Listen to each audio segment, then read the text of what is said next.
Numbers chapter 22, verse 28. Then the Lord opened the donkey's mouth, and she said to Balaam, "What have I done to you, to make you beat me these 3 times?" Balaam answered the donkey, "You have made a fool of me. If I had a sword in my hand, I would kill you right now." The donkey said to Balaam, "Am I not your own donkey, which you have always ridden to this day? Have I been in the habit of doing this to you?" "No," he said. Then the Lord opened Balaam's eyes, and he saw the angel of the Lord standing in the road with his sword drawn. So he bowed low and fell face down. The angel of the Lord asked him, "Why have you beaten your donkey these 3 times? I have come here to oppose you because your path is a reckless one before me. The donkey saw me and turned away from me these 3 times. If she had not turned away, I would certainly have killed you by now, but I would have spared her." Balaam said to the angel of the Lord, "I have sinned. I did not realize you were standing in the road to oppose me. Now, if you are displeased, I will go back." The angel of the Lord said to Balaam, "Go with the men, but speak only what I tell you." So Balaam went with the princes of Balak. When Balak heard that Balaam was coming, he went out to meet him at the Moabite town on the Arnon border, at the edge of his territory. Balak said to Balaam, "Did I not send you an urgent summons?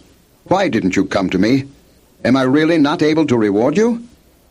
"Well, I have come to you now," Balaam replied. "But can I say just anything?" "I must speak only what God puts in my mouth." Then Balaam went with Balak to Kiriath-Huzoth. Balak sacrificed cattle and sheep, and gave some to Balaam and the princes who were with him. The next morning Balak took Balaam up to Bamoth Baal, and from there he saw part of the people. Chapter 23. Balaam said, "Build me 7 altars here, and prepare 7 bulls and 7 rams for me." Balak did as Balaam said, and the 2 of them offered a bull and a ram on each altar. Then Balaam said to Balak, "Stay here beside your offering while I go aside. Perhaps the Lord will come to meet with me. Whatever he reveals to me, I will tell you." Then he went off to a barren height. God met with him, and Balaam said, "I have prepared 7 altars, and on each altar I have offered a bull and a ram." The Lord put a message in Balaam's mouth and said, "Go back to Balak and give him this message." So he went back to him and found him standing beside his offering with all the princes of Moab. Then Balaam uttered his oracle. "Balak brought me from Aram, the king of Moab, from the eastern mountains. 'Come,' he said, 'curse Jacob for me. Come, denounce Israel.' How can I curse those whom God has not cursed? How can I denounce those whom the Lord has not denounced? From the rocky peaks I see them, from the heights I view them. I see a people who live apart and do not consider themselves one of the nations. Who can count the dust of Jacob, or number the 4th part of Israel? Let me die the death of the righteous, and may my end be like theirs." Balak said to Balaam, "What have you done to me? I brought you to curse my enemies, but you have done nothing but bless them." He answered, "Must I not speak what the Lord puts in my mouth?" Then Balak said to him, "Come with me to another place where you can see them. You will see only a part, but not all of them. And from there curse them for me." So he took him to the field of Zophim on the top of Pisgah, and there he built 7 altars and offered a bull and a ram on each altar. Balaam said to Balak, "Stay here beside your offering, while I meet with him over there." The Lord met with Balaam and put a message in his mouth and said, "Go back to Balak and give him this message." So he went to him and found him standing beside his offering with the princes of Moab.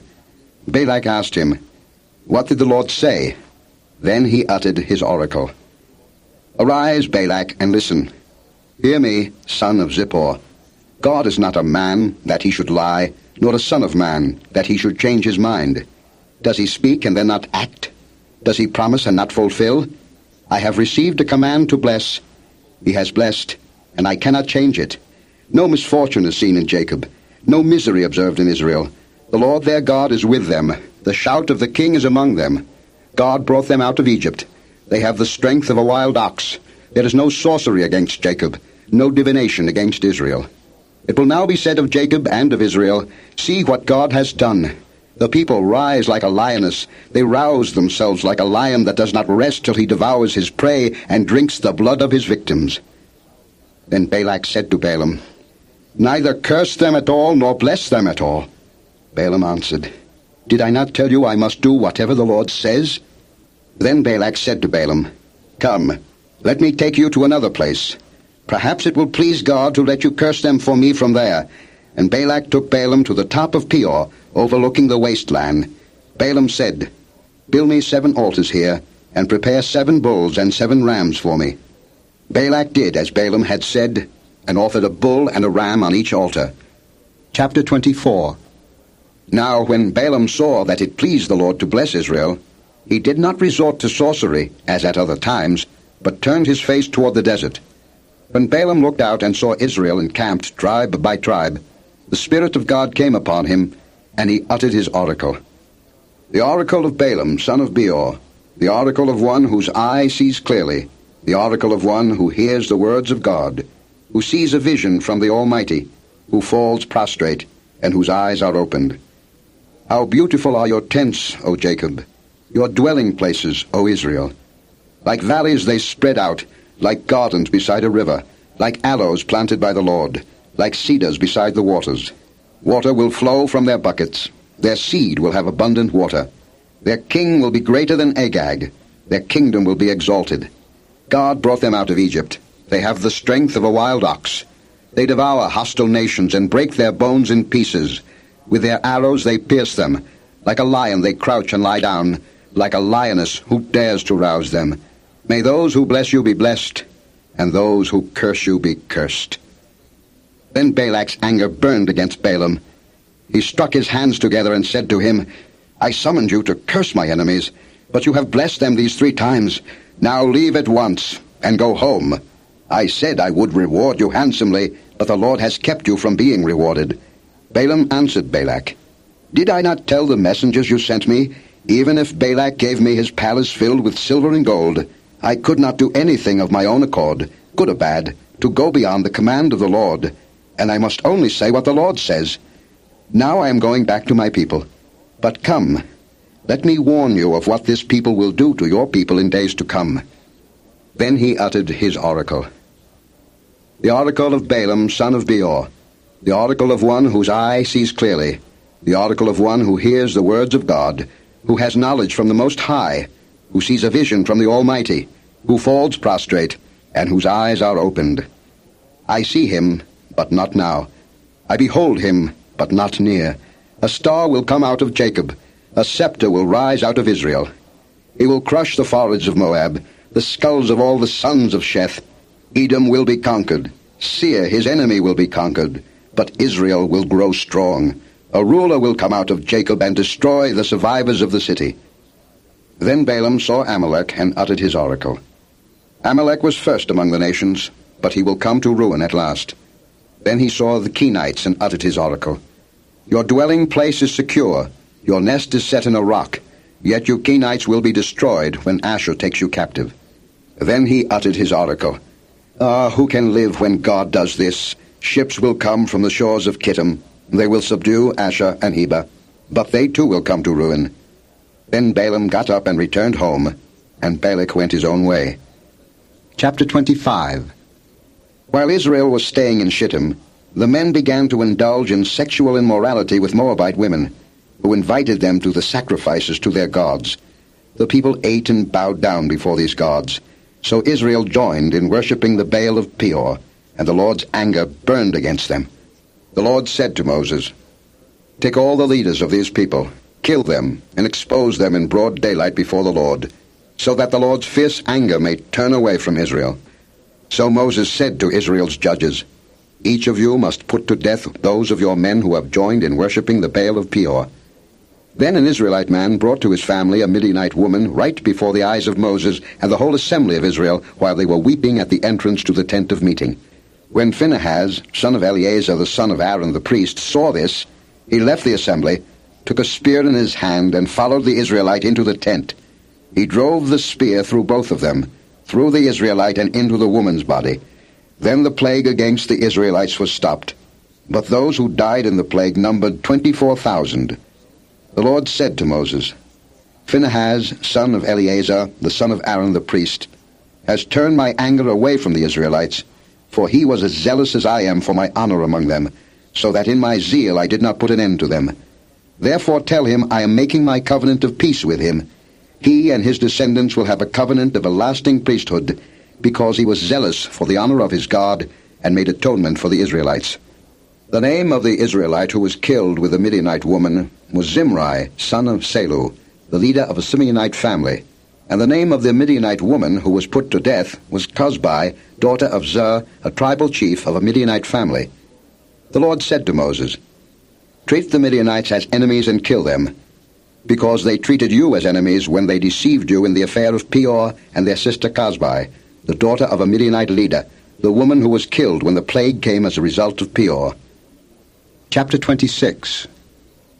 After the plague, the Lord said to Moses and Eleazar, son of Aaron the priest, "Take a census of the whole Israelite community by families, all those 20 years old or more who are able to serve in the army of Israel." So on the plains of Moab, by the Jordan across from Jericho, Moses and Eleazar the priest spoke with them and said, "Take a census of the men 20 years old or more, as the Lord commanded Moses."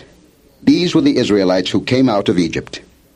The descendants of Reuben, the firstborn son of Israel, were, through Hanok, the Hanokite clan, through Palu, the Paluite clan, through Hezron, the Hezronite clan, through Carmi, the Carmite clan.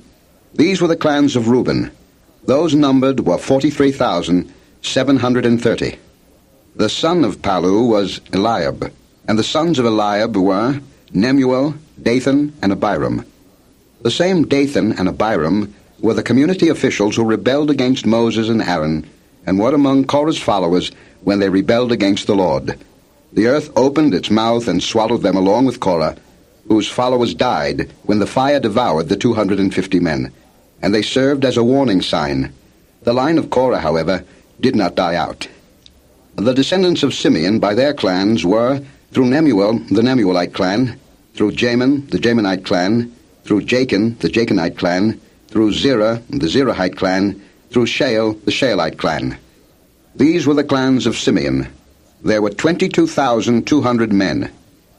The descendants of Gad by their clans were, through Zephan, the Zephonite clan, through Haggai, the Haggite clan, through Shunai, the Shunite clan, through Ozni, the Oznite clan, through Eri, the Erite clan, through Erodai, the Erodite clan, through Areli, the Arelite clan. These were the clans of Gad. Those numbered were 40,500. And Onan were sons of Judah, but they died in Canaan. The descendants of Judah by their clans were, through Shelah, the Shilonite clan, through Perez, the Perizzite clan, through Zerah, the Zerahite clan. The descendants of Perez were, through Hezron, the Hezronite clan, through Hamel, the Hamelite clan. These were the clans of Judah. Those numbered were 76,500. The descendants of Issachar by their clans were, through Tola, the Tolaite clan, through Pua, the Puite clan, through Jashub, the Jashubite clan, through Shimron, the Shimronite clan. These were the clans of Issachar. Those numbered were 64,300. The descendants of Zebulun by their clans were, through Sered, the Seredite clan, through Elon, the Elonite clan, through Jalil, the Jalilite clan. These were the clans of Zebulun. Those numbered were 60,500. The descendants of Joseph by their clans through Manasseh and Ephraim were, the descendants of Manasseh, through Machir, the Machirite clan. Machir was the father of Gilead. Through Gilead, the Gileadite clan. These were the descendants of Gilead. Through Aiezer, the Aizerite clan. Through Helek, the Helekite clan. Through Azriel, the Azrielite clan. Through Shechem, the Shechemite clan. Through Shemida, the Shemidaite clan. Through Hepher, the Hepherite clan. Zelophehad, son of Hepher, had no sons. He had only daughters, whose names were Mahlah, Noah, Hoglah, Milcah, and Tirzah. These were the clans of Manasseh. Those numbered were 52,700. These were the descendants of Ephraim by their clans. Through Shuthelah, the Shuthelahite clan. Through Becher, the Becherite clan. Through Tahan, the Tahanite clan. These were the descendants of Shuthelah. Through Iran, the Iranite clan. These were the clans of Ephraim. Those numbered were 32,500. These were the descendants of Joseph by their clans. The descendants of Benjamin by their clans were, through Bela, the Belahite clan, through Ashbel, the Ashbelite clan, through Ahiram, the Ahiramite clan, through Shupham, the Shuphamite clan, through Hupham, the Huphamite clan. The descendants of Bela through Ard and Naaman were, through Ard, the Ardite clan, through Naaman, the Naamite clan. These were the clans of Benjamin. Those numbered were 45,600. These were the descendants of Dan by their clans, through Shuham, the Shuhamite clan. These were the clans of Dan. All of them were Shuhamite clans, and those numbered were 64,400. The descendants of Asher by their clans were, through Imnah, the Imnite clan, through Ishvi, the Ishvite clan, through Beriah, the Beriite clan, and through the descendants of Beriah, through Heber, the Heberite clan, through Malchiel, the Malchielite clan. Asher had a daughter named Sirah. These were the clans of Asher. Those numbered were 53,400. The descendants of Naphtali by their clans were, through Jazeel, the Jazilite clan, through Guni, the Gunite clan, through Jezer, the Jezerite clan, through Shillem, the Shillemite clan. These were the clans of Naphtali. Those numbered were 45,400. The total number of the men of Israel was 601,730. The Lord said to Moses, "The land is to be allotted to them as an inheritance based on the number of names. To a larger group give a larger inheritance, and to a smaller group a smaller one. Each is to receive its inheritance according to the number of those listed. Be sure that the land is distributed by lot. What each group inherits will be according to the names for its ancestral tribe.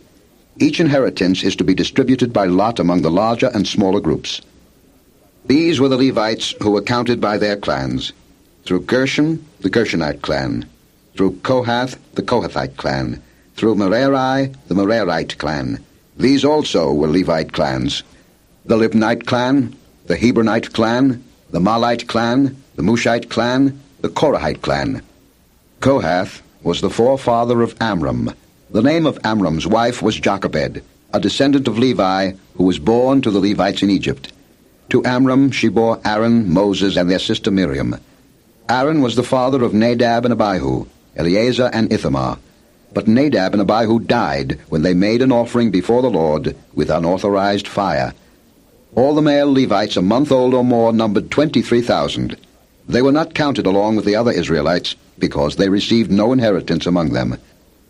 These are the ones counted by Moses and Eleazar the priest when they counted the Israelites on the plains of Moab by the Jordan across from Jericho.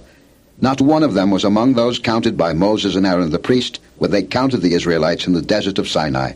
For the Lord had told those Israelites they would surely die in the desert, and not one of them was left, except Caleb, son of Jephunneh, and Joshua, son of Nun. Chapter 27. The daughters of Zelophehad, son of Hepher, the son of Gilead, the son of Machir, the son of Manasseh, belonged to the clans of Manasseh, son of Joseph. The names of the daughters were Mahlah, Noah, Hoglah, Milcah, and Tirzah. They approached the entrance to the tent of meeting, and stood before Moses, Eleazar the priest, the leaders in the whole assembly, and said, "Our father died in the desert. He was not among Korah's followers, who banded together against the Lord, but he died for his own sin and left no sons. Why should our father's name disappear from his clan because he had no son? Give us property among our father's relatives." So Moses brought their case before the Lord, and the Lord said to him, "What Zelophehad's daughters are saying is right. You must certainly give them property as an inheritance among their father's relatives, and turn their father's inheritance over to them. Say to the Israelites, if a man dies and leaves no son, turn his inheritance over to his daughter. If he has no daughter, give his inheritance to his brothers. If he has no brothers, give his inheritance to his father's brothers. If his father had no brothers, give his inheritance to the nearest relative in his clan, that he may possess it. This is to be a legal requirement for the Israelites, as the Lord commanded Moses." Then the Lord said to Moses, "Go up this mountain in the Abarim range and see the land I have given the Israelites. After you have seen it, you too will be gathered to your people as your brother Aaron was. For when the community rebelled at the waters in the desert of Zin, both of you disobeyed my command to honor me as holy before their eyes. These were the waters of Meribah Kadesh in the desert of Zin." Moses said to the Lord, "May the Lord, the God of the spirits of all mankind, appoint a man over this community to go out and come in before them, one who will lead them out and bring them in, so the Lord's people will not be like sheep without a shepherd." So the Lord said to Moses, "Take Joshua son of Nun, a man in whom is the Spirit, and lay your hand on him. Have him stand before Eleazar the priest and the entire assembly, and commission him in their presence. Give him some of your authority, so the whole Israelite community will obey him. He is to stand before Eleazar the priest, who will obtain decisions for him by inquiring of the Urim before the Lord. At his command, he and the entire community of the Israelites will go out, and at his command they will come in." Moses did as the Lord commanded him. He took Joshua and had him stand before Eleazar the priest and the whole assembly. Then he laid his hands on him and commissioned him, as the Lord instructed through Moses. Chapter 28. The Lord said to Moses, "Give this command to the Israelites and say to them, 'See that you present to me at the appointed time the food for my offerings made by fire, as an aroma pleasing to me. Say to them, This is the offering made by fire that you are to present to the Lord, 2 lambs a year old without defect, as a regular burnt offering each day. Prepare 1 lamb in the morning and the other at twilight, together with a grain offering of 1/10 of an ephah of fine flour mixed with 1/4 of a hin of oil from pressed olives. This is the regular burnt offering instituted at Mount Sinai as a pleasing aroma, an offering made to the Lord by fire. The accompanying drink offering is to be 1/4 of a hin of fermented drink with each lamb. Pour out the drink offering to the Lord at the sanctuary. Prepare the 2nd lamb at twilight, along with the same kind of grain offering and drink offering that you prepare in the morning. This is an offering made by fire, an aroma pleasing to the Lord. On the Sabbath day, make an offering of 2 lambs a year old without defect, together with its drink offering, and a grain offering of 2/10 of an ephah of fine flour mixed with oil. This is the burnt offering for every Sabbath, in addition to the regular burnt offering and its drink offering. On the 1st of every month, present to the Lord a burnt offering of 2 young bulls, 1 ram, and 7 male lambs a year old, all without defect.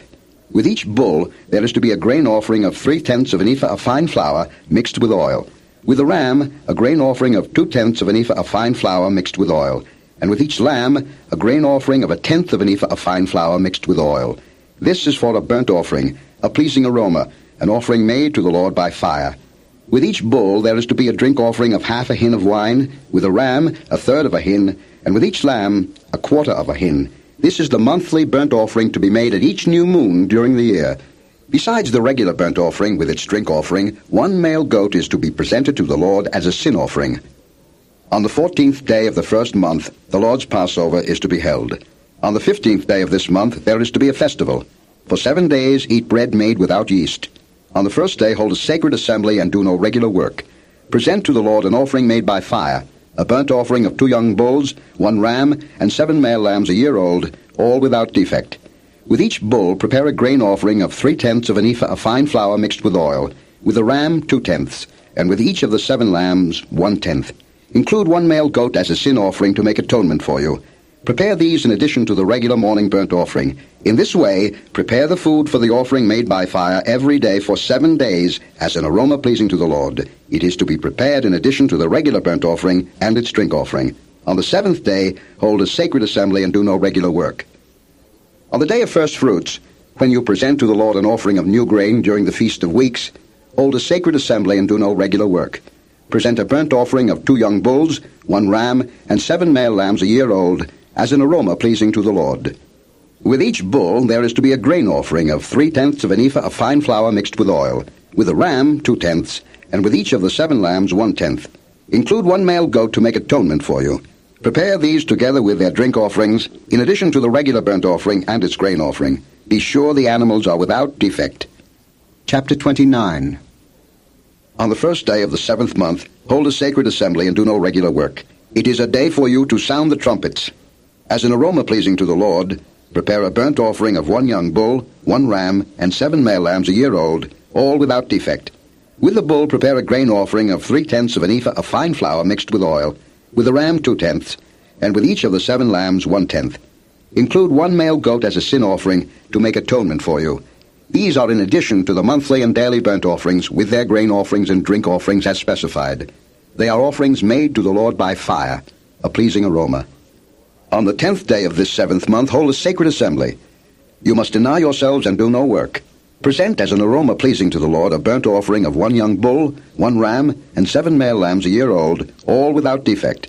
With the bull prepare a grain offering of 3/10 of an ephah of fine flour mixed with oil, with the ram 2/10, and with each of the 7 lambs 1/10. Include 1 male goat as a sin offering, in addition to the sin offering for atonement, and the regular burnt offering with its grain offering and their drink offerings. On the 15th day of the 7th month, hold a sacred assembly and do no regular work. Celebrate a festival to the Lord for 7 days. Present an offering made by fire as an aroma pleasing to the Lord, a burnt offering of 13 young bulls, 2 rams, and 14 male lambs a year old, all without defect.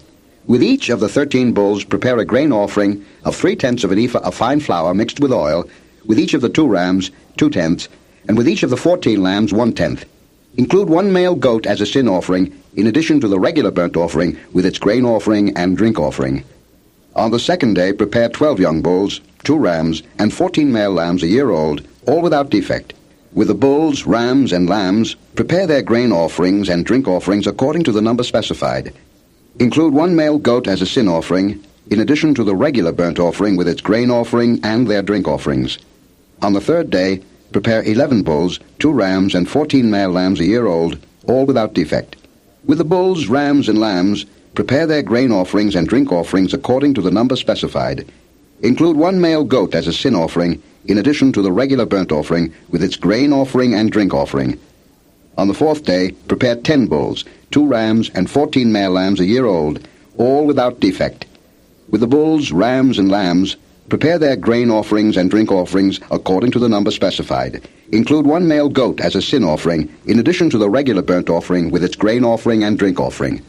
On the 5th day, prepare 9 bulls, 2 rams, and 14 male lambs a year old, all without defect. With the bulls, rams, and lambs, prepare their grain offerings and drink offerings according to the number specified. Include 1 male goat as a sin offering, in addition to the regular burnt offering with its grain offering and drink offering. On the 6th day, prepare 8 bulls, 2 rams, and 14 male lambs a year old, all without defect. With the bulls, rams, and lambs, prepare their grain offerings and drink offerings according to the number specified. Include 1 male goat as a sin offering, in addition to the regular burnt offering, with its grain offering and drink offering. On the 7th day, prepare 7 bulls, 2 rams, and 14 male lambs a year old, all without defect. With the bulls, rams, and lambs, prepare their grain offerings and drink offerings according to the number specified. Include 1 male goat as a sin offering, in addition to the regular burnt offering with its grain offering and drink offering. On the 8th day, hold an assembly and do no regular work. Present an offering made by fire as an aroma pleasing to the Lord, a burnt offering of 1 bull, 1 ram, and 7 male lambs a year old, all without defect. With the bull, the ram, and the lambs, prepare their grain offerings and drink offerings according to the number specified. Include 1 male goat as a sin offering, in addition to the regular burnt offering with its grain offering and drink offering. In addition to what you vow in your free will offerings, prepare these for the Lord at your appointed feasts: your burnt offerings, grain offerings, drink offerings, and fellowship offerings. Moses told the Israelites all that the Lord commanded him. Chapter 30. Moses said to the heads of the tribes of Israel, "This is what the Lord commands. When a man makes a vow to the Lord, or takes an oath to obligate himself by a pledge, he must not break his word, but must do everything he said. When a young woman still living in her father's house makes a vow to the Lord, or obligates herself by a pledge, and her father hears about her vow or pledge, but says nothing to her, then all her vows and every pledge by which she obligated herself will stand. But if her father forbids her when he hears about it, none of her vows or the pledges by which she obligated herself will stand. The Lord will release her because her father has forbidden her. If she marries after she makes a vow, or after her lips utter a rash promise by which she obligates herself, and her husband hears about it, but says nothing to her, then her vows or the pledges by which she obligated herself will stand. But if her husband forbids her when he hears about it, he nullifies the vow that obligates her, or the rash promise by which she obligates herself, and the Lord will release her. Any vow or obligation taken by a widow or divorced woman will be binding on her. If a woman living with her husband makes a vow or obligates herself by a pledge under oath, and her husband hears about it, but says nothing to her and does not forbid her, then all her vows or the pledges by which she obligated herself will stand. But if her husband nullifies them when he hears about them, then none of the vows or pledges that came from her lips will stand. Her husband has nullified them, and the Lord will release her. Her husband may confirm or nullify any vow she makes, or any sworn pledge to deny herself. But if her husband says nothing to her about it from day to day, Then he confirms all her vows or the pledges binding on her. He confirms them by saying nothing to her when he hears about them. If, however, he nullifies them sometime after he hears about them, then he is responsible for her guilt. These are the regulations the Lord gave Moses concerning relationships between a man and his wife, and between a father and his young daughter still living in his house. Chapter 31.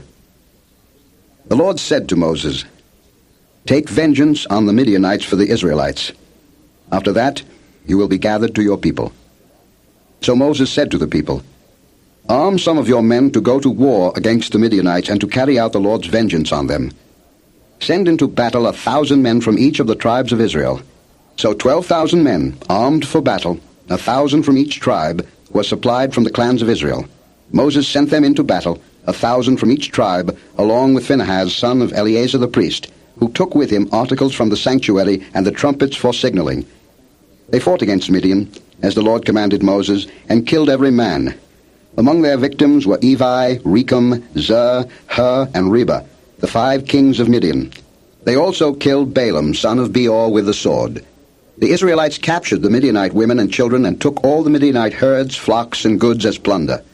They burned all the towns where the Midianites had settled, as well as all their camps. They took all the plunder and spoils, including the people and animals, and brought the captives, spoils, and plunder to Moses and Eleazar the priest and the Israelite assembly at their camp on the plains of Moab, by the Jordan across from Jericho. Moses, Eleazar the priest, and all the leaders of the community went to meet them outside the camp. Moses was angry with the officers of the army, the commanders of thousands and commanders of hundreds, who returned from the battle. "Have you allowed all the women to live?" he asked them. They were the ones who followed Balaam's advice and were the means of turning the Israelites away from the Lord in what happened at Peor, so that a plague struck the Lord's people. Now kill all the boys, and kill every woman who has slept with a man, but save for yourselves every girl who has never slept with a man. All of you who have killed anyone or touched anyone who was killed must stay outside the camp 7 days. On the 3rd and 7th days you must purify yourselves and your captives. Purify every garment as well as everything made of leather, goat hair, or wood." Then Eleazar the priest said to the soldiers who had gone into battle, "This is the requirement of the law that the Lord gave Moses. Gold, silver, bronze, iron, tin, lead, and anything else that can withstand fire must be put through the fire, and then it will be clean. But it must also be purified with the water of cleansing, and whatever cannot withstand fire must be put through that water. On the 7th day wash your clothes, and you will be clean. Then you may come into the camp." The Lord said to Moses, "You and Eleazar the priest and the family heads of the community are to count all the people and animals that were captured. Divide the spoils between the soldiers who took part in the battle and the rest of the community. From the soldiers who fought in the battle, set apart as tribute for the Lord 1 out of every 500, whether persons, cattle, donkeys, sheep, or goats.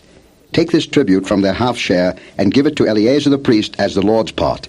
From the Israelites' half, select 1 out of every 50, whether persons, cattle, donkeys, sheep, goats, or other animals. Give them to the Levites, who are responsible for the care of the Lord's tabernacle." So Moses and Eleazar the priest did as the Lord commanded Moses. The plunder remaining from the spoils that the soldiers took was 675,000 sheep, 72,000 cattle, 61,000 donkeys, and 32,000 women who had never slept with a man.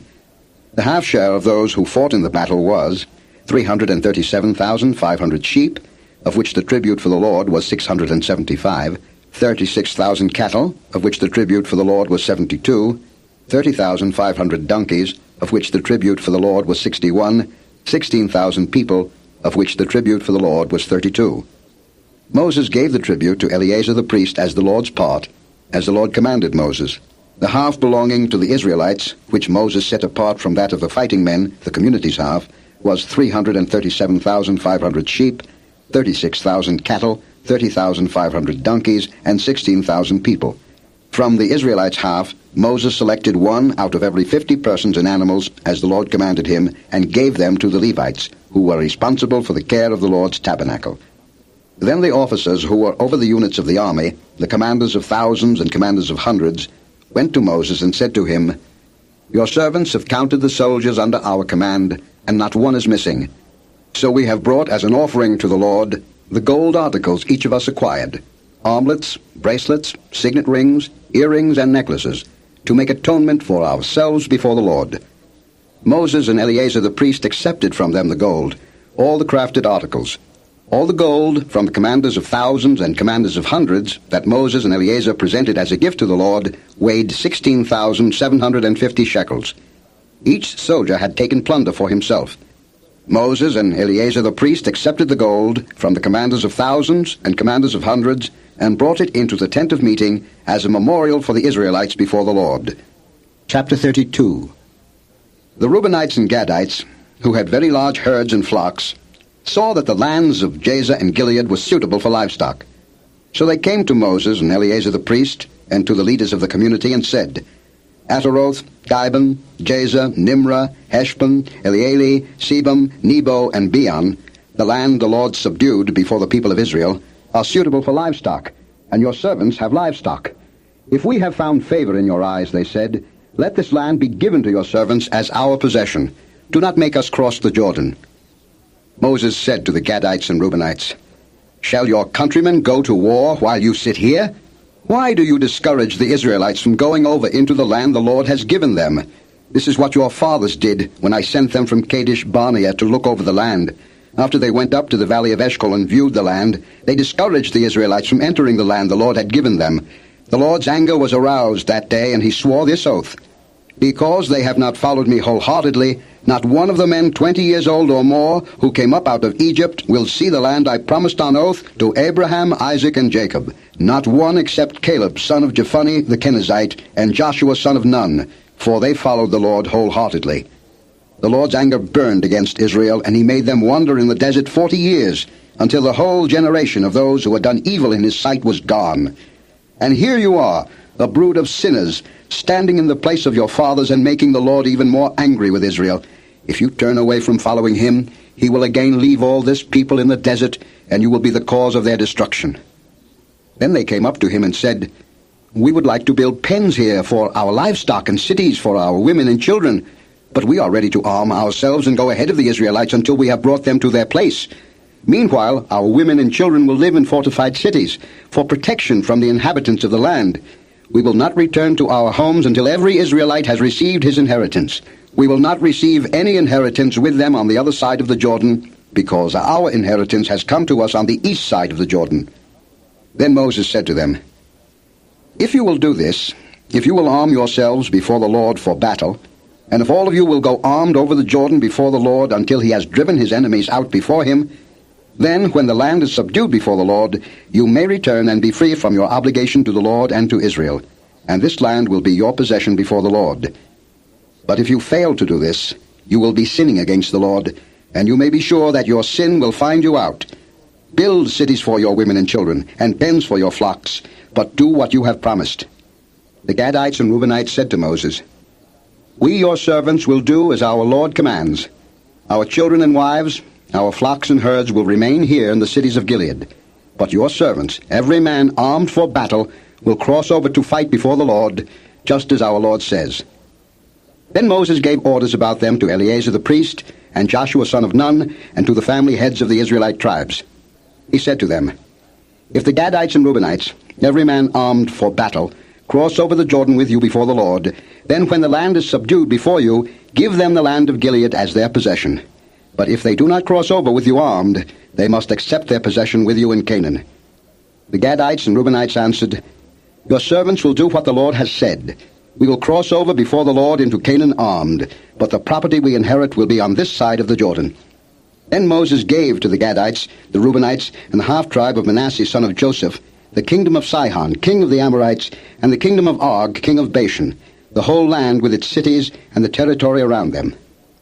The Gadites built up Dibon, Ataroth, Aroah, Atrath-Shophan, Jazer, Jogbehah, Beth-Nimrah, and Beth-Haran as fortified cities, and built pens for their flocks. And the Reubenites rebuilt Heshbon, Elealeh, and Kiriathaim, as well as Nebo and Baal-Meon. These names were changed, and Sibmah. They gave names to the cities they rebuilt. The descendants of Machir son of Manasseh went to Gilead, captured it, and drove out the Amorites who were there. So Moses gave Gilead to the Machirites, the descendants of Manasseh, and they settled there. Jair, a descendant of Manasseh, captured their settlements and called them Havoth-Jair. And Nobah captured Kenath and its surrounding settlements and called it Nobah after himself. Chapter 33. Here are the stages in the journey of the Israelites when they came out of Egypt by divisions under the leadership of Moses and Aaron. At the Lord's command, Moses recorded the stages in their journey. This is their journey by stages. The Israelites set out from Ramesses on the 15th day of the first month, the day after the Passover. They marched out boldly in full view of all the Egyptians who were burying all their firstborn, whom the Lord had struck down among them, for the Lord had brought judgment on their gods. The Israelites left Ramesses and camped at Succoth. They left Succoth and camped at Etham on the edge of the desert. They left Etham, turned back to Pi-hahiroth to the east of Baal-zephon, and camped near Migdol. They left Pi-hahiroth and passed through the sea into the desert, and when they had traveled for 3 days in the desert of Etham, they camped at Merah. They left Merah and went to Elam, where there were 12 springs and 70 palm trees, and they camped there. They left Elam and camped by the Red Sea. They left the Red Sea and camped in the desert of Sin. They left the desert of Sin and camped at Dophkah. They left Dophkah and camped at Alush. They left Alush and camped at Rephidim, where there was no water for the people to drink. They left Rephidim and camped in the desert of Sinai. They left the desert of Sinai and camped at Kibroth-Hattaavah. They left Kibroth-Hattaavah and camped at Hazeroth. They left Hazeroth and camped at Rithmah. They left Rithmah and camped at Rimmon-Perez. They left Rimmon-Perez and camped at Libnah. They left Libnah and camped at Rissah. They left Rissah and camped at Kehelatha. They left Kehelatha and camped at Mount Shepha. They left Mount Shepha and camped at Harada. They left Harada and camped at Makheloth. They left Makheloth and camped at Tahath. They left Tahath and camped at Tirah. They left Tirah and camped at Mithkah. They left Mithkah and camped at Hashmonah. They left Hashmonah and camped at Moseroth. They left Moseroth and camped at Bene-Jaakan. They left Bene-Jaakan and camped at Hor-Haggidgad. They left Hor-Haggidgad and camped at Jotbathah. They left Jotbathah and camped at Abrona. They left Abrona and camped at Ezion-Geber. They left Ezion-Geber and camped at Kadesh in the desert of Zin. They left Kadesh and camped at Mount Hor on the border of Edom. At the Lord's command, Aaron the priest went up Mount Hor, where he died on the first day of the 5th month of the 40th year after the Israelites came out of Egypt. Aaron was 123 years old when he died on Mount Hor. The Canaanite king of Arad, who lived in the Negev of Canaan, heard that the Israelites were coming. They left Mount Hor and camped at Zalmonah. They left Zalmonah and camped at Punon. They left Punon and camped at Oboth. They left Oboth and camped at Iye-Abarim on the border of Moab. They left Ayim and camped at Almon-Diblathaim. They left Dibon-Gad and camped at Almon-Diblathaim. They left Almon-Diblathaim and camped in the mountains of Abarim, near Nebo. They left the mountains of Abarim and camped on the plains of Moab by the Jordan across from Jericho. There on the plains of Moab they camped along the Jordan from Beth-Jeshimoth to Abel-Shittim. On the plains of Moab by the Jordan across from Jericho the Lord said to Moses, "Speak to the Israelites and say to them, when you cross the Jordan into Canaan, drive out all the inhabitants of the land before you. Destroy all their carved images and their cast idols, and demolish all their high places. Take possession of the land and settle in it, for I have given you the land to possess. Distribute the land by lot, according to your clans.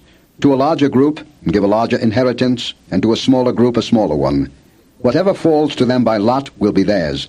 Distribute it according to your ancestral tribes. But if you do not drive out the inhabitants of the land, those you allow to remain will become barbs in your eyes and thorns in your sides. They will give you trouble in the land where you will live, and then I will do to you what I plan to do to them." Chapter 34. The Lord said to Moses, "Command the Israelites and say to them, when you enter Canaan, the land that will be allotted to you as an inheritance will have these boundaries. Your southern side will include some of the desert of Zin along the border of Edom. On the east, your southern boundary will start from the end of the Salt Sea, cross south of Scorpion Pass, continue on to Zin, and go south of Kadesh Barnea. Then it will go to Hazer Adar and over to Asmon, where it will turn, join the Wadi of Egypt, and end at the sea. Your western boundary will be the coast of the Great Sea. This will be your boundary on the west."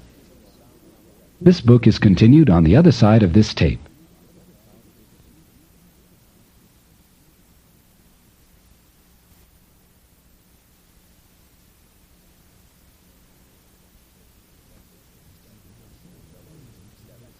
Numbers chapter 34, verse 7.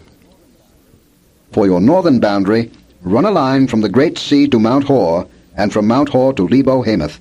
Then the boundary will go to Zedad, continue to Ziphron, and end at Hazar-Enan. This will be your boundary on the north.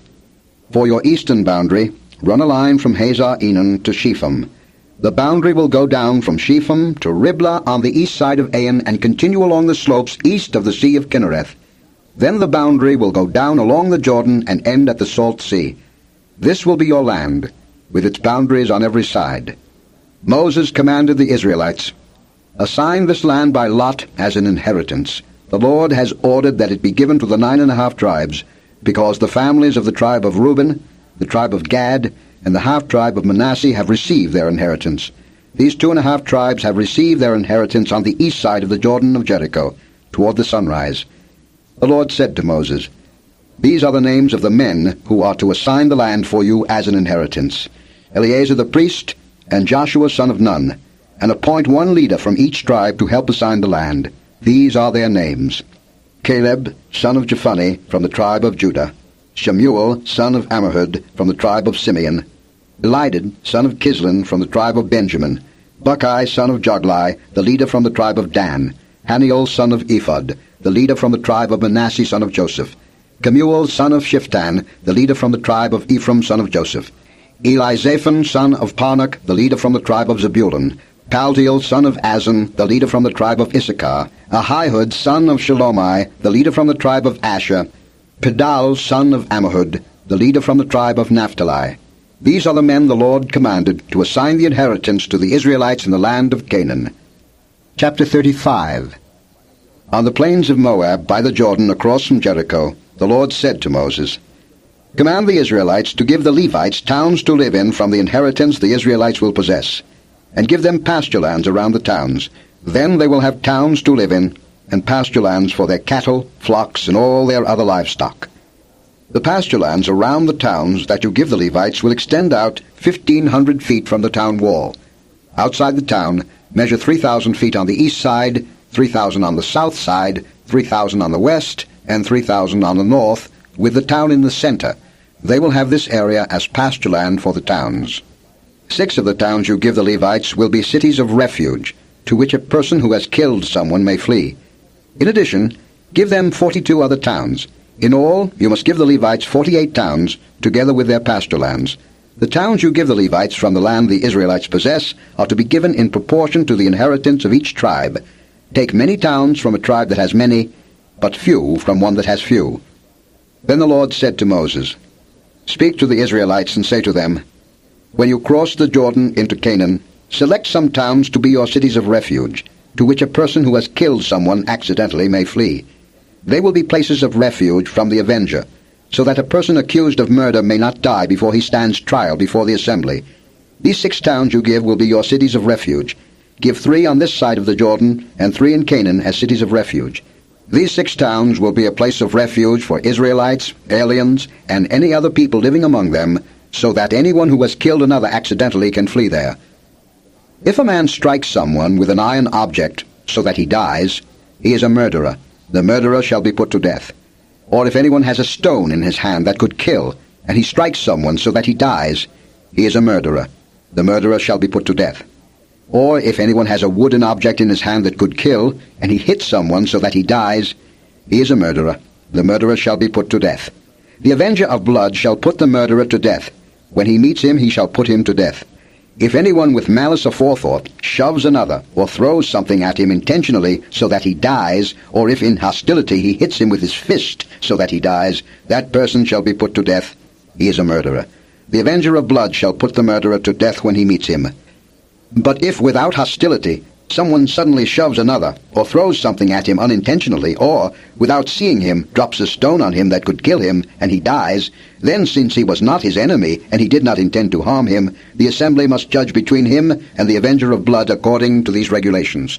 The assembly must protect the one accused of murder from the avenger of blood, and send him back to the city of refuge to which he fled. He must stay there until the death of the high priest, who was anointed with the holy oil. But if the accused ever goes outside the limits of the city of refuge to which he has fled, and the avenger of blood finds him outside the city, The avenger of blood may kill the accused without being guilty of murder. The accused must stay in his city of refuge until the death of the high priest. Only after the death of the high priest may he return to his own property. These are to be legal requirements for you throughout the generations to come, wherever you live. Anyone who kills a person is to be put to death as a murderer only on the testimony of witnesses, but no one is to be put to death on the testimony of only one witness. Do not accept a ransom for the life of a murderer who deserves to die. He must surely be put to death. Do not accept a ransom for anyone who has fled to a city of refuge and so allow him to go back and live on his own land before the death of the high priest. Do not pollute the land where you are. Bloodshed pollutes the land, and atonement cannot be made for the land on which blood has been shed, except by the blood of the one who shed it. Do not defile the land where you live and where I dwell, for I, the Lord, dwell among the Israelites. Chapter 36. The family heads of the clan of Gilead, son of Machir, the son of Manasseh, who were from the clans of the descendants of Joseph, came and spoke before Moses and the leaders, the heads of the Israelite families.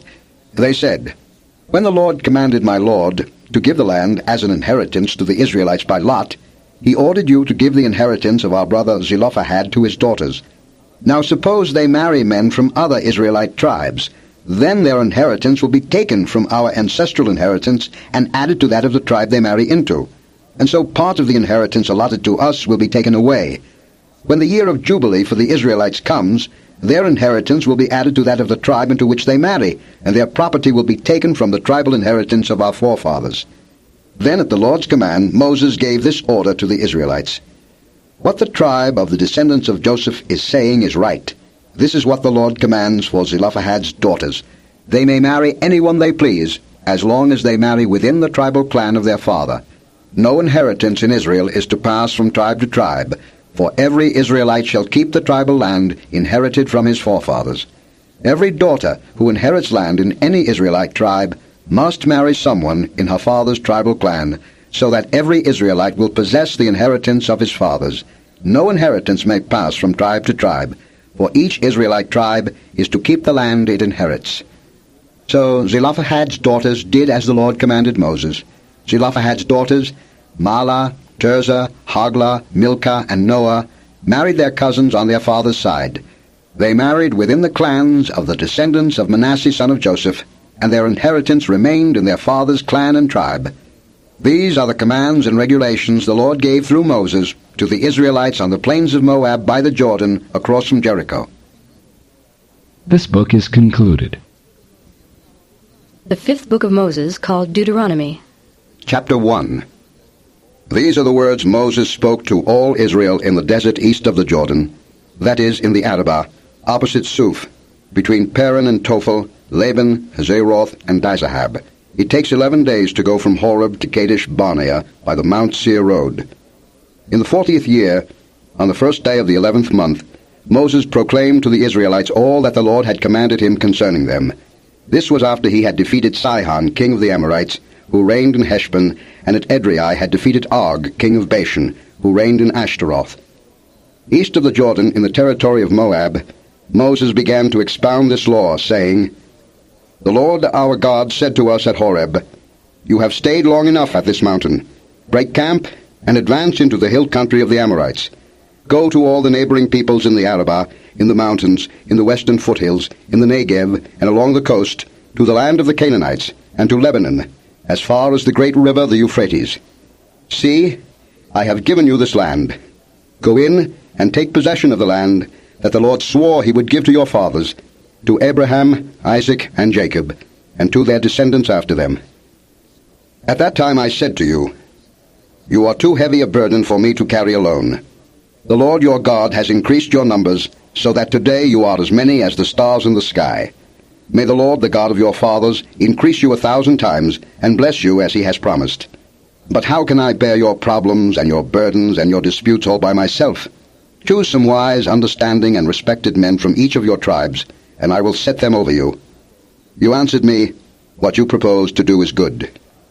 So I took the leading men of your tribes, wise and respected men, and appointed them to have authority over you, as commanders of thousands, of hundreds, of 50s, and of 10s, and as tribal officials.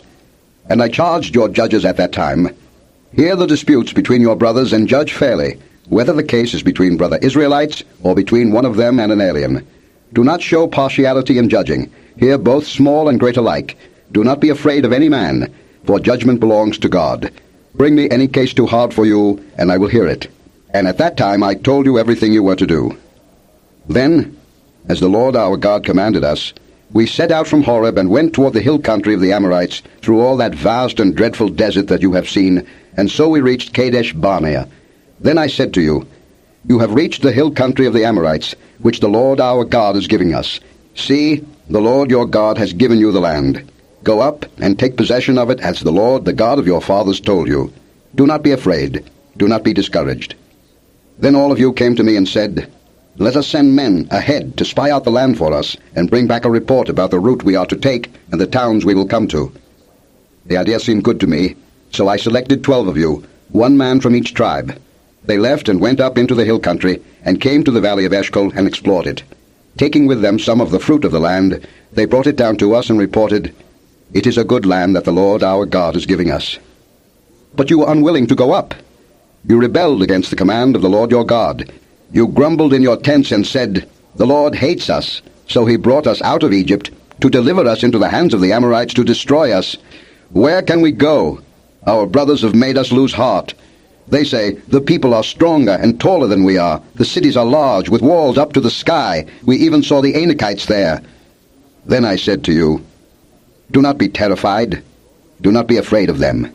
The Lord your God, who is going before you, will fight for you, as he did for you in Egypt, before your very eyes and in the desert. There you saw how the Lord your God carried you, as a father carries his son, all the way you went until you reached this place. In spite of this, you did not trust in the Lord your God, who went ahead of you on your journey, in fire by night and in a cloud by day, to search out places for you to camp and to show you the way you should go. When the Lord heard what you said, he was angry and solemnly swore, Not a man of this evil generation shall see the good land I swore to give your forefathers, except Caleb, son of Jephunneh. He will see it, and I will give him and his descendants the land he set his feet on, because he followed the Lord wholeheartedly. Because of you, the Lord became angry with me also, and said, You shall not enter it either. But your assistant, Joshua, son of Nun, will enter it. Encourage him, because he will lead Israel to inherit it. And the little ones that you said would be taken captive, your children who do not yet know good from bad, they will enter the land. I will give it to them, and they will take possession of it. But as for you, turn around and set out toward the desert along the route to the Red Sea. Then you replied, We have sinned against the Lord. We will go up and fight, as the Lord our God commanded us.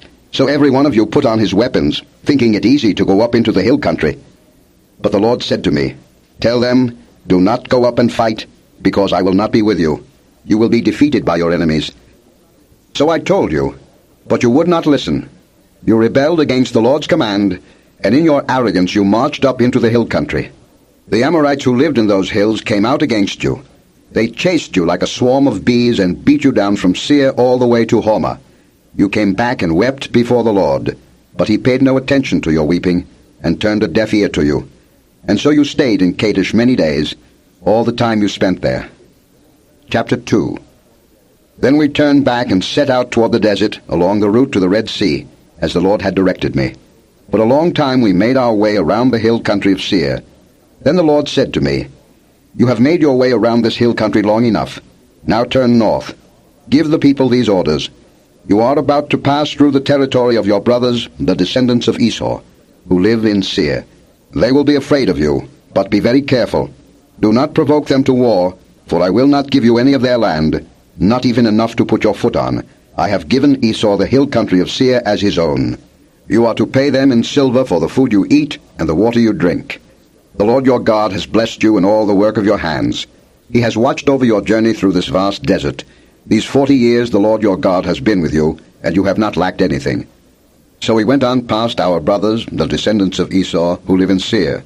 We turned from the Arabah road, which comes up from Elath and Ezion-Geber, and traveled along the desert road of Moab.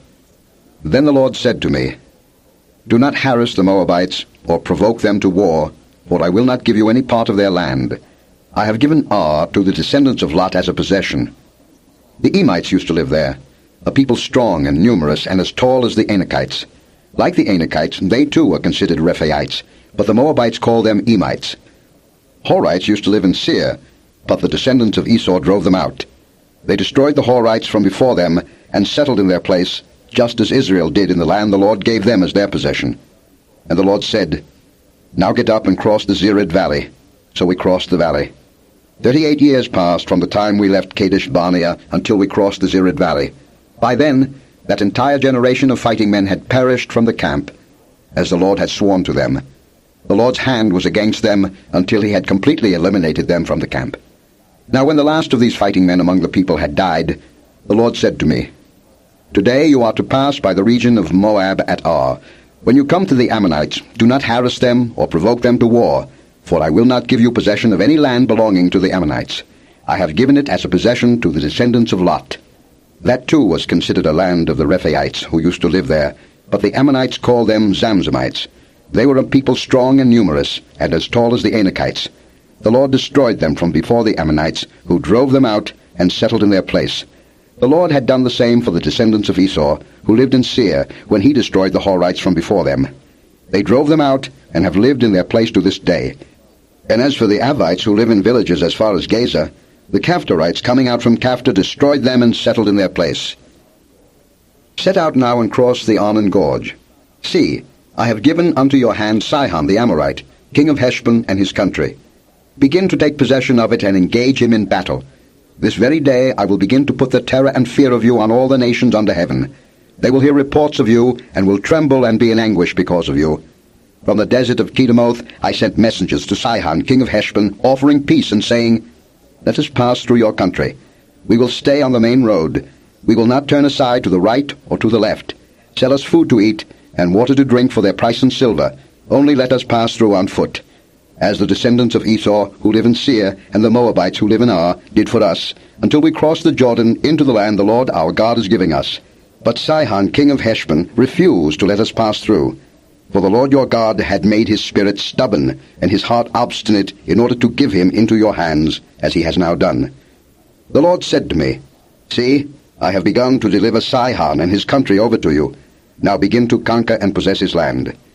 When Sihon and all his army came out to meet us in battle at Jahaz, the Lord our God delivered him over to us, and we struck him down, together with his sons and his whole army. At that time we took all his towns and completely destroyed them, men, women, and children. We left no survivors. But the livestock and the plunder from the towns we had captured we carried off for ourselves. From Aroer on the rim of the Arnon Gorge, and from the town in the gorge, even as far as Gilead, not one town was too strong for us. The Lord our God gave us all of them. But in accordance with the command of the Lord our God, you did not encroach on any of the land of the Ammonites, neither the land along the course of the Jabbok, nor that around the towns in the hills. Chapter 3. Next we turned and went up along the road toward Bashan. And Og, king of Bashan, with his whole army, marched out to meet us in battle at Edrei. The Lord said to me, "Do not be afraid of him, for I have handed him over to you with his whole army and his land. Do to him what you did to Sihon, king of the Amorites, who reigned in Heshbon." So the Lord our God also gave into our hands Og, king of Bashan, and all his army. We struck them down, leaving no survivors. At that time we took all his cities. There was not one of the 60 cities that we did not take from them, the whole region of Argob, Og's kingdom in Bashan. All these cities were fortified with high walls and with gates and bars, and there were also a great many unwalled villages. We completely destroyed them, as we had done with Sihon, king of Heshbon, destroying every city, men, women, and children. But all the livestock and the plunder from their cities we carried off for ourselves. So at that time we took from these two kings of the Amorites the territory east of the Jordan, from the Arnon Gorge as far as Mount Hermon.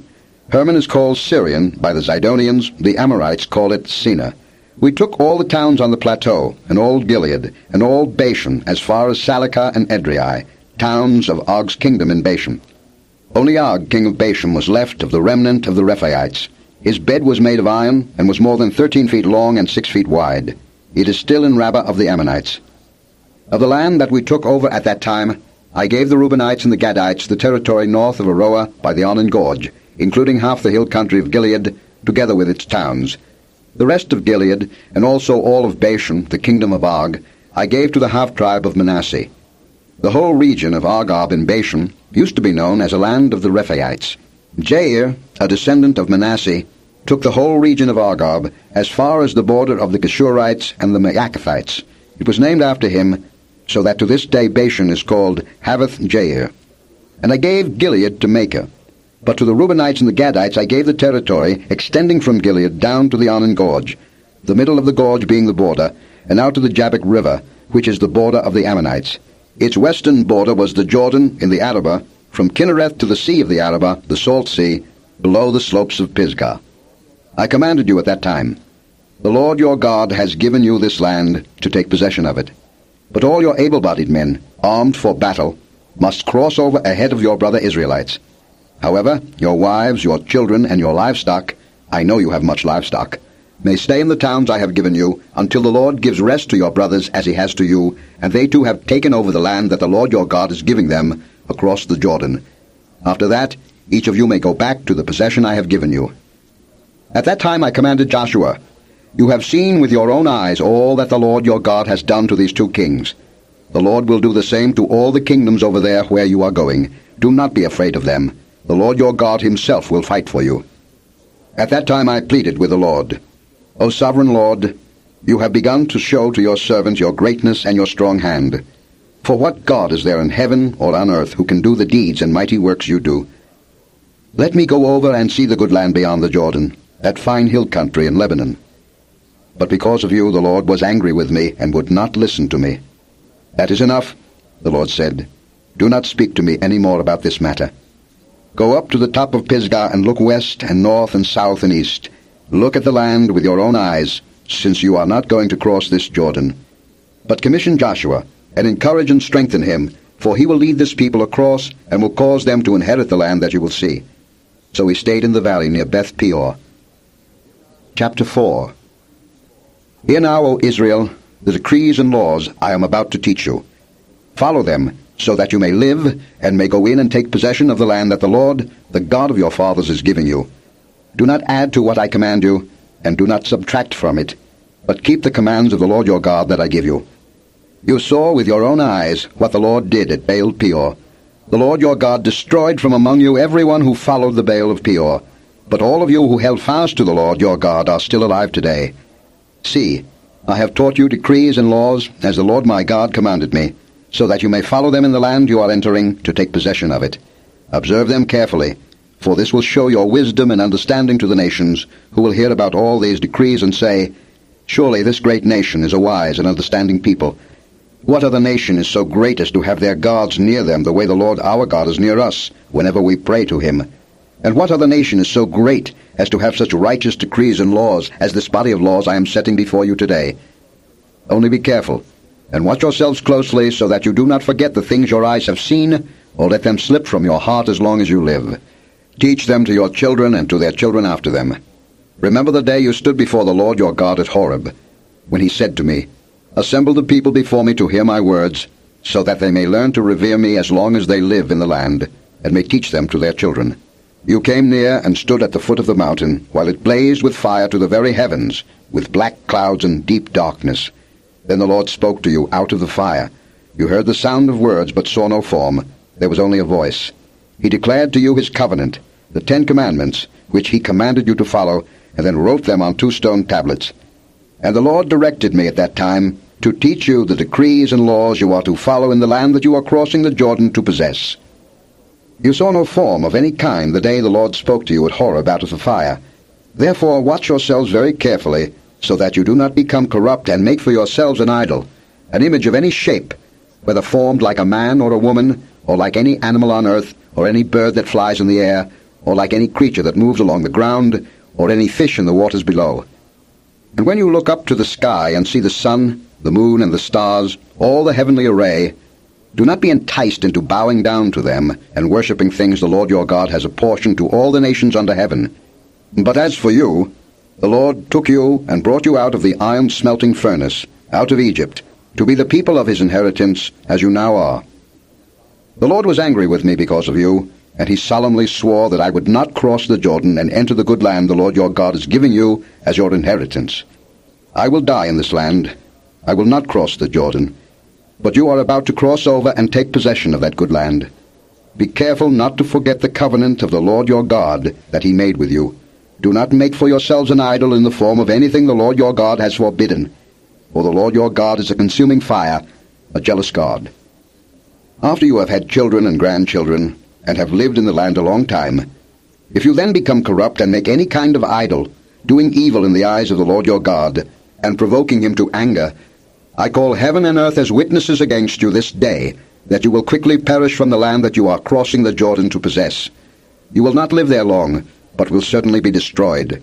The Lord will scatter you among the peoples, and only a few of you will survive among the nations to which the Lord will drive you.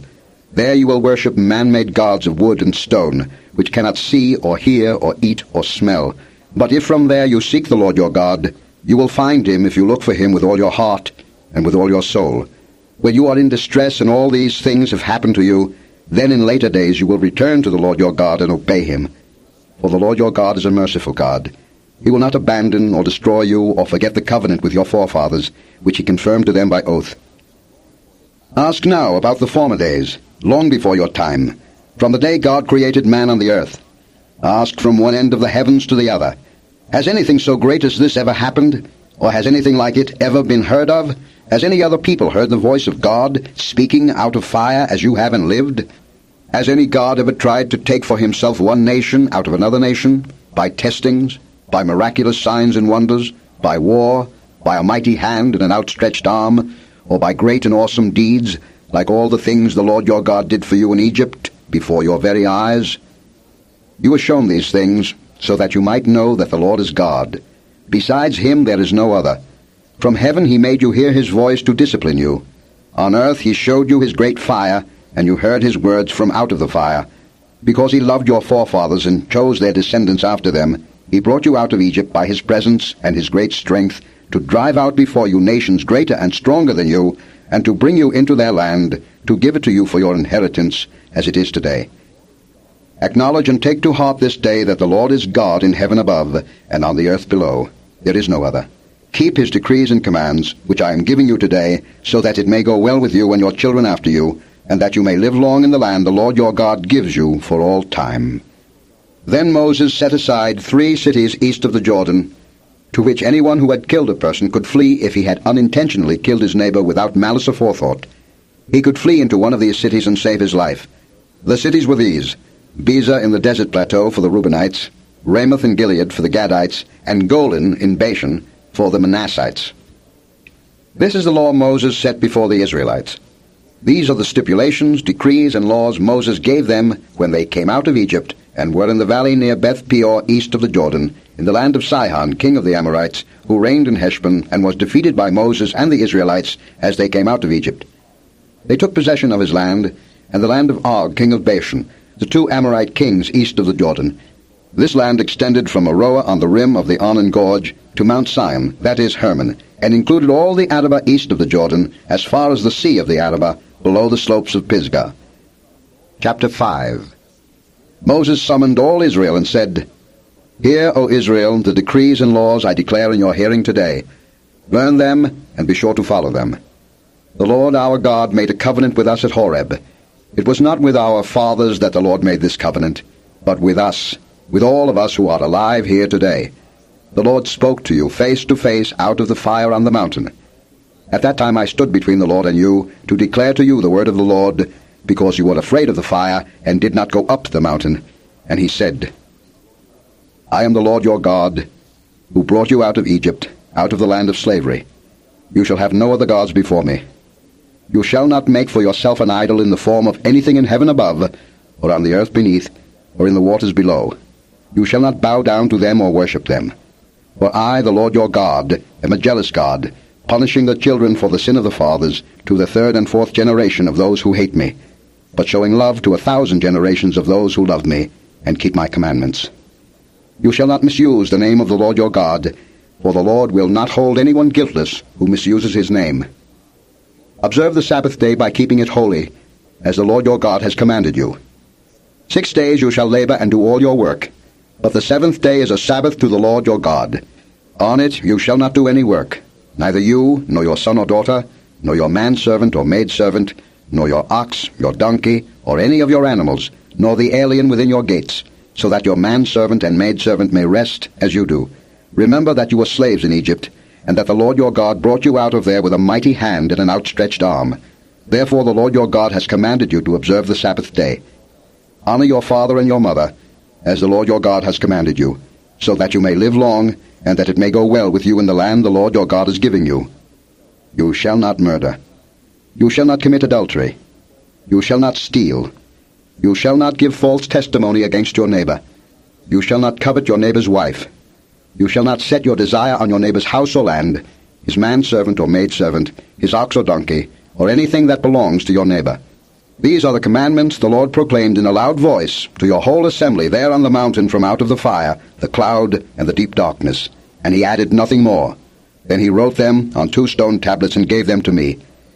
When you heard the voice out of the darkness, while the mountain was ablaze with fire, all the leading men of your tribes and your elders came to me, and you said, The Lord our God has shown us his glory and his majesty, and we have heard his voice from the fire. Today we have seen that a man can live even if God speaks with him. But now, why should we die? This great fire will consume us, and we will die if we hear the voice of the Lord our God any longer. For what mortal man has ever heard the voice of the living God speaking out of fire, as we have, and survived? Go near and listen to all that the Lord our God says. Then tell us whatever the Lord our God tells you. We will listen and obey. The Lord heard you when you spoke to me, and the Lord said to me, I have heard what this people said to you. Everything they said was good. Oh, that their hearts would be inclined to fear me and keep all my commands always, so that it might go well with them and their children forever. Go, tell them to return to their tents. But you stay here with me, so that I may give you all the commands, decrees, and laws you are to teach them to follow in the land I am giving them to possess. So be careful to do what the Lord your God has commanded you. Do not turn aside to the right or to the left. Walk in all the way that the Lord your God has commanded you, so that you may live and prosper and prolong your days in the land that you will possess. Chapter 6. These are the commands, decrees, and laws the Lord your God directed me to teach you to observe in the land that you are crossing the Jordan to possess, so that you, your children, and their children after them may fear the Lord your God as long as you live, by keeping all his decrees and commands that I give you, and so that you may enjoy long life. Hear, O Israel, and be careful to obey, so that it may go well with you, and that you may increase greatly in a land flowing with milk and honey, just as the Lord, the God of your fathers, promised you. Hear, O Israel, the Lord our God, the Lord is one. Love the Lord your God with all your heart, and with all your soul, and with all your strength. These commandments that I give you today are to be upon your hearts. Impress them on your children. Talk about them when you sit at home, and when you walk along the road, when you lie down, and when you get up. Tie them as symbols on your hands, and bind them on your foreheads. Write them on the doorframes of your houses and on your gates. When the Lord your God brings you into the land he swore to your fathers, to Abraham, Isaac, and Jacob to give you, a land with large flourishing cities you did not build, houses filled with all kinds of good things you did not provide, wells you did not dig, and vineyards and olive groves you did not plant, then when you eat and are satisfied, be careful that you do not forget the Lord, who brought you out of Egypt, out of the land of slavery. Fear the Lord your God, serve him only, and take your oaths in his name. Do not follow other gods, the gods of the peoples around you. For the Lord your God, who is among you, is a jealous God, and his anger will burn against you, and he will destroy you from the face of the land. Do not test the Lord your God as you did at Massah. Be sure to keep the commands of the Lord your God, and the stipulations and decrees he has given you. Do what is right and good in the Lord's sight, so that it may go well with you, and you may go in and take over the good land that the Lord promised on oath to your forefathers, thrusting out all your enemies before you, as the Lord said. In the future, when your son asks you, What is the meaning of the stipulations, decrees, and laws the Lord our God has commanded you? Tell him, We were slaves of Pharaoh in Egypt, but the Lord brought us out of Egypt with a mighty hand. Before our eyes the Lord sent miraculous signs and wonders, great and terrible, upon Egypt and Pharaoh and his whole household. But he brought us out from there to bring us in and give us the land that he promised on oath to our forefathers. The Lord commanded us to obey all these decrees and to fear the Lord our God, so that we might always prosper and be kept alive, as is the case today. And if we are careful to obey all this law before the Lord our God, as he has commanded us, that will be our righteousness. Chapter 7. When the Lord your God brings you into the land you are entering to possess, and drives out before you many nations, the Hittites, Girgashites, Amorites, Canaanites, Perizzites, Hivites, and Jebusites, 7 nations larger and stronger than you, And when the Lord your God has delivered them over to you, and you have defeated them, then you must destroy them totally. Make no treaty with them, and show them no mercy. Do not intermarry with them. Do not give your daughters to their sons, or take their daughters for your sons, for they will turn your sons away from following me to serve other gods, and the Lord's anger will burn against you, and will quickly destroy you. This is what you are to do to them.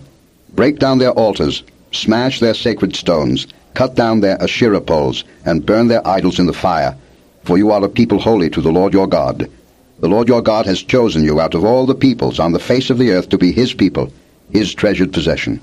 The Lord did not set his affection on you and choose you because you were more numerous than other peoples, for you were the fewest of all peoples. But it was because the Lord loved you and kept the oath he swore to your forefathers, that he brought you out with a mighty hand and redeemed you from the land of slavery, from the power of Pharaoh, king of Egypt. Know, therefore, that the Lord your God is God. He is the faithful God, keeping his covenant of love to 1,000 generations of those who love him and keep his commands. But those who hate him he will repay to their face by destruction. He will not be slow to repay to their face those who hate him. Therefore, take care to follow the commands, decrees, and laws I give you today. If you pay attention to these laws and are careful to follow them, then the Lord your God will keep his covenant of love with you, as he swore to your forefathers. He will love you and bless you and increase your numbers. He will bless the fruit of your womb, the crops of your land, your grain, new wine, and oil, the calves of your herds, and the lambs of your flocks in the land that he swore to your forefathers to give you. You will be blessed more than any other people. None of your men or women will be childless, nor any of your livestock without young. The Lord will keep you free from every disease. He will not inflict on you the horrible diseases you knew in Egypt, but he will inflict them on all who hate you. You must destroy all the peoples the Lord your God gives over to you. Do not look on them with pity, and do not serve their gods, for that will be a snare to you. You may say to yourselves, these nations are stronger than we are. How can we drive them out? But do not be afraid of them. Remember well what the Lord your God did to Pharaoh and to all Egypt. You saw with your own eyes the great trials, the miraculous signs and wonders, the mighty hand and outstretched arm with which the Lord your God brought you out. The Lord your God will do the same to all the peoples you now fear. Moreover, the Lord your God will send the hornet among them, until even the survivors who hide from you have perished. Do not be terrified by them, for the Lord your God, who is among you, is a great and awesome God. The Lord your God will drive out those nations before you little by little. You will not be allowed to eliminate them all at once, or the wild animals will multiply around you. But the Lord your God will deliver them over to you, throwing them into great confusion until they are destroyed. He will give their kings into your hand, and you will wipe out their names from under heaven. No one will be able to stand up against you. You will destroy them. The images of their gods you are to burn in the fire. Do not covet the silver and gold on them, and do not take it for yourselves, or you will be ensnared by it, for it is detestable to the Lord your God. Do not bring a detestable thing into your house, or you, like it, will be set apart for destruction. Utterly abhor and detest it, for it is set apart for destruction. Chapter 8. Be careful to follow every command I am giving you today, so that you may live and increase, and may enter and possess the land that the Lord promised on oath to your forefathers. Remember how the Lord your God led you all the way in the desert these 40 years, to humble you, and to test you in order to know what was in your heart, whether or not you would keep his commands. He humbled you, causing you to hunger, and then feeding you with manna, which neither you nor your fathers had known, to teach you that man does not live on bread alone, but on every word that comes from the mouth of the Lord. Your clothes did not wear out, and your feet did not swell during these 40 years. Know then in your heart that as a man disciplines his son, so the Lord your God disciplines you. Observe the commands of the Lord your God, walking in his ways and revering him. For the Lord your God is bringing you into a good land, a land with streams and pools of water, with springs flowing in the valleys and hills, a land with wheat and barley, vines and fig trees, pomegranates, olive oil, and honey, a land where bread will not be scarce, and you will lack nothing, a land where the rocks are iron, and you can dig copper out of the hills. When you have eaten and are satisfied, praise the Lord your God for the good land he has given you. Be careful that you do not forget the Lord your God, failing to observe his commands, his laws, and his decrees that I am giving you this day. Otherwise, when you eat and are satisfied, when you build fine houses and settle down, and when your herds and flocks grow large, and your silver and gold increase, and all you have is multiplied, then your heart will become proud, and you will forget the Lord your God, who brought you out of Egypt, out of the land of slavery. He led you through the vast and dreadful desert, that thirsty and waterless land, with its venomous snakes and scorpions. He brought you water out of hard rock. He gave you manna to eat in the desert, something your fathers had never known, to humble and to test you, so that in the end it might go well with you. You may say to yourself, "My power and the strength of my hands have produced this wealth for me." But remember the Lord your God, for it is He who gives you the ability to produce wealth, and so confirms His covenant, which He swore to your forefathers, as it is today. If you ever forget the Lord your God, and follow other gods, and worship and bow down to them, I testify against you today that you will surely be destroyed. Like the nations the Lord destroyed before you, so you will be destroyed for not obeying the Lord your God. Chapter 9. Hear, O Israel, you are now about to cross the Jordan, to go in and dispossess nations greater and stronger than you, with large cities that have walls up to the sky. The people are strong and tall, Anakites. You know about them and have heard it said, "Who can stand up against the Anakites?" But be assured today that the Lord your God is the one who goes across ahead of you like a devouring fire. He will destroy them, He will subdue them before you, and you will drive them out and annihilate them quickly, as the Lord has promised you. After the Lord your God has driven them out before you, do not say to yourself, "The Lord has brought me here to take possession of this land because of my righteousness." No, it is on account of the wickedness of these nations that the Lord is going to drive them out before you. It is not because of your righteousness or your integrity that you are going in to take possession of their land, but on account of the wickedness of these nations, the Lord your God will drive them out before you to accomplish what He swore to your fathers, to Abraham, Isaac, and Jacob. Understand then that it is not because of your righteousness that the Lord your God is giving you this good land to possess, for you are a stiff-necked people. Remember this, and never forget how you provoked the Lord your God to anger in the desert. From the day you left Egypt until you arrived here, you have been rebellious against the Lord. At Horeb you aroused the Lord's wrath so that He was angry enough to destroy you. When I went up on the mountain to receive the tablets of stone, the tablets of the covenant that the Lord had made with you, I stayed on the mountain 40 days and 40 nights. I ate no bread and drank no water. The Lord gave me 2 stone tablets inscribed by the finger of God. On them were all the commandments the Lord proclaimed to you on the mountain out of the fire on the day of the assembly. At the end of the 40 days and 40 nights, the Lord gave me the 2 stone tablets, the tablets of the covenant. Then the Lord told me, "Go down from here at once, because your people whom you brought out of Egypt have become corrupt. They have turned away quickly from what I commanded them, and have made a cast idol for themselves." And the Lord said to me, "I have seen this people, and they are a stiff-necked people indeed. Let me alone, so that I may destroy them, and blot out their name from under heaven, and I will make you into a nation stronger and more numerous than they." So I turned and went down from the mountain while it was ablaze with fire, and the 2 tablets of the covenant were in my hands. When I looked, I saw that you had sinned against the Lord your God. You had made for yourselves an idol cast in the shape of a calf. You had turned aside quickly from the way that the Lord had commanded you. So I took the 2 tablets and threw them out of my hands, breaking them to pieces before your eyes.